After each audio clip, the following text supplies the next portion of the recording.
And you can see I put the 6 pins around the fly, so it's easier for you to get the pins and pin it down. If the pin is far away, then you have to zoom in, zoom out to be able to find the pins. So now I just put all the clothes together, and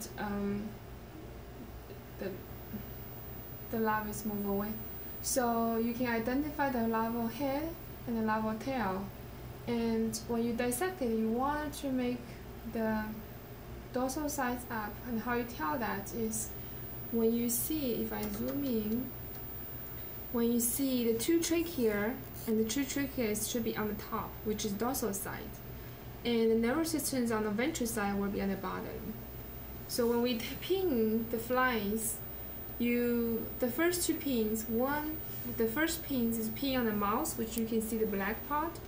Second pin you pin on the tail, which you can see the 2 trachea, between the 2 trachea. When you actually pin, there's some tricky you need to follow some tips. Is because mine is right-handed person, and no matter which hand person you are, you want to use one forceps to hold the body gently, so you're not squeeze them so that you don't terrify them. But I hold it. The reason I hold it is when I pin the first pin down the mouth part, it's gonna be pinned, so the larva will twisting around to escape from the pins. And when it twists around and then it twisted so much, then you don't know where is the dorsal side, where is the ventral side. You're gonna lose it. So that's why I will have my forceps, right? My left forceps hold the body, and now when the mouth sticking out and pin it down, because that's why I can pin on the mouth instead of pin on tissues too close to the central nervous system. So now they'll not be able to move. I grab the tail. You see the 2 tracheas sticking out. Yeah. I grab it. When I grab it, I stretch the body a little bit, and I pin my second pin beneath the trachea, between the 2 trachea. Okay, and I finished my first 2 pins. This first 2 pins important. It determines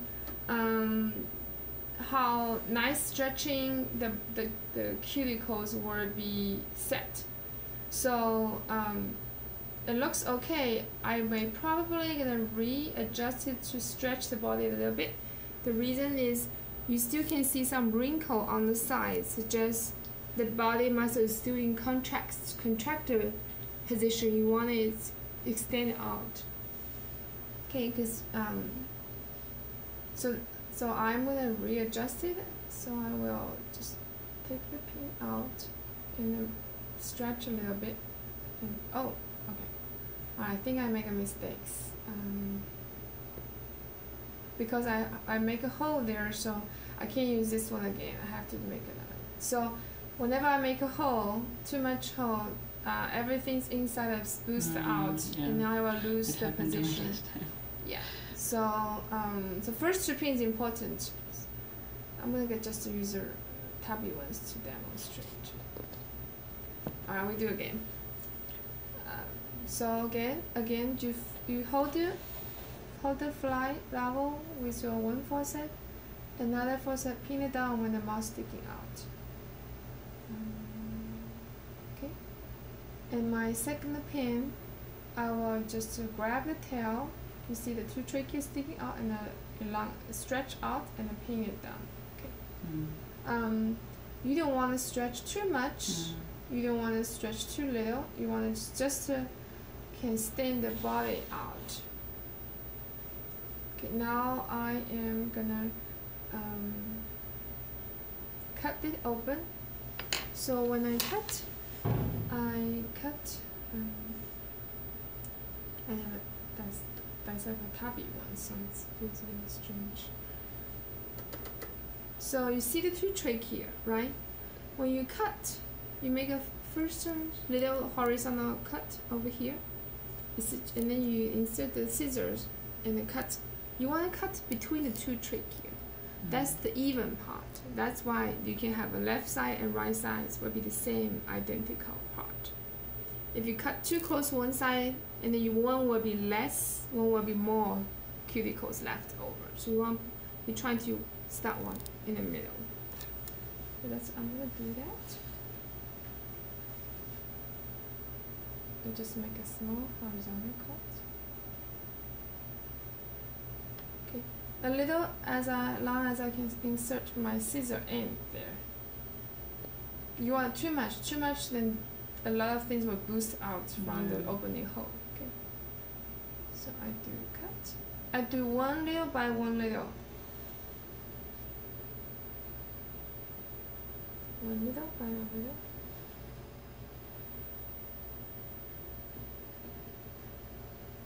All the way to the mouse part, right?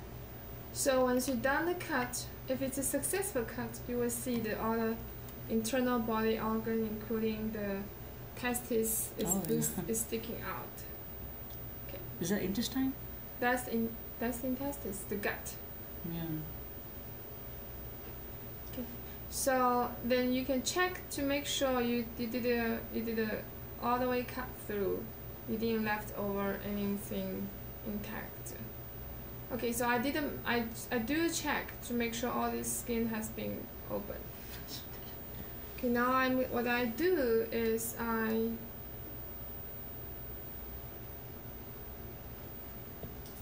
too much light, right? So you can see things very clear. Okay, now I don't have enough light.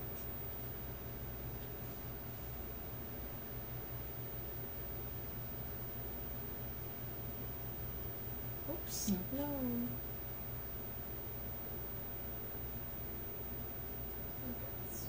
Okay, so now what I do is I use one of my forceps, grab the skin edge, and then pull it open, pull it out, stretch out a little bit, and I pin the forceps down. And I do another one. So on the same side, I find the edge. Okay, and I grab it and I pin the pin down. So I have my 4 pins around, so it's easy for me to find them. I think I need one more pin. Okay.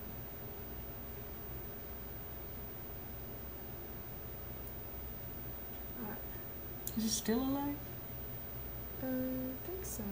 At least nervous system will take a little longer for them to. Okay, I pin them down.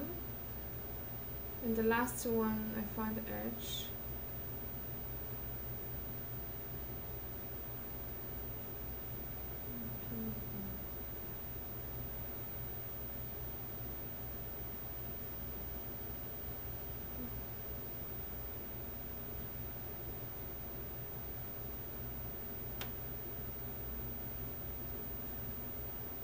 So there's an open cut here, so it's not nice.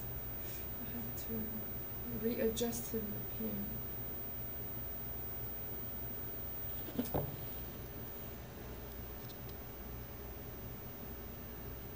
Okay.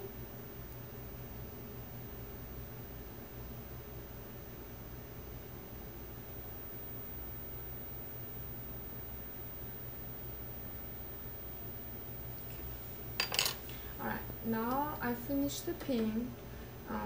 So it depends what you want to study. Here two lines on the side is trachea, and these are gut, the head mouth part here, nervous system here. So we want to keep the nervous system, the peripheral projections, and then keep the body muscles. So we will just take out all the trachea, take out all the gut. So trachea is not connected to the nervous system. So you can just grab from the edge, from the mouth part, and break it, and break a two ends, and then you can pull everything down. But the gut is actually more connected to the nervous system, so you have to use a scissor to cut through. So I'm gonna break the two ends of the trachea which connect to the body wall. Okay. So here's the gut, and you need to look for where's the nervous system. So the nervous system is actually over here. Okay, I don't know if you can see that. Are these all nervous system? No, these are all gut. The two lobe is very close to the mouth. Because my first pen didn't do a very good job, so it's so close. Are these the? Are them the? Yes, that's true. So you see a lobe here, which is a subesophageal ganglion, which is connected to from the mouth to the gut. And these actually get through the two brain of the nervous system. So this bigger lobe, you have to cut it. Then you can take it all the gut out. Because these are actually connected to the mouth and go through the hole between the two lobes. So what you do is you're gonna grab the lobe, lift it up, and then use the scissor to cut it. But you want to be careful, you don't want to cut the nervous system because it's just right above the nervous system, the two lobe, brain lobe. So I lift the gut and you will see that, right? Can you see? Yes. Can you see this lobe? There's yes. a line threaded. Is that the nervous system? Connected to the nervous system. These are not nervous system. These are still gut. So I'm going to lift it up and cut it through. Okay, alright, so I did it. So when you finish cutting the gut, then you can pull the gut out as well as all the other stuff. I'm going to pull the gut. Pull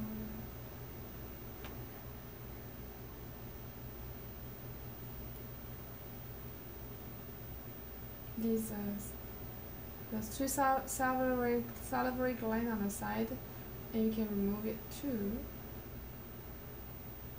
Okay. So you can remove all the trachea. Oh, now you can see. All the gut. Yes. Now you can. Where you take the trachea out and the gut out, all the fat tissue, fat body will go along with it, and you can just completely remove it without taking each individual out. You can just grab the whole trachea and then pick it out. Okay, now I'm done pretty much, and I can check to make sure I have the nervous system intact, and I have all the other stuff removed away. Seems like that. So here, now you can see that's the brain lobe, ventral nerve cord. The muscles still contract right now. See that? Yeah. So if you want to do electrophysiology, then you can do right now. You can insert the probes into one of the nerve, and then you can detect the electron action potential change, or you can insert it to the muscle to see the muscle potential change. But we are not interested in the electrophysiology function. We are looking for the morphology right now. So that's it. So you have the skin and all the nervous system nerve innervated each different body segment, and then when we do staining, we should be able to see we can label the nervous system nerve, or we can label the muscle, and we will be able to see the differences. You can see so clear the muscles still yes. contract. Okay, so that's the fillet dissection.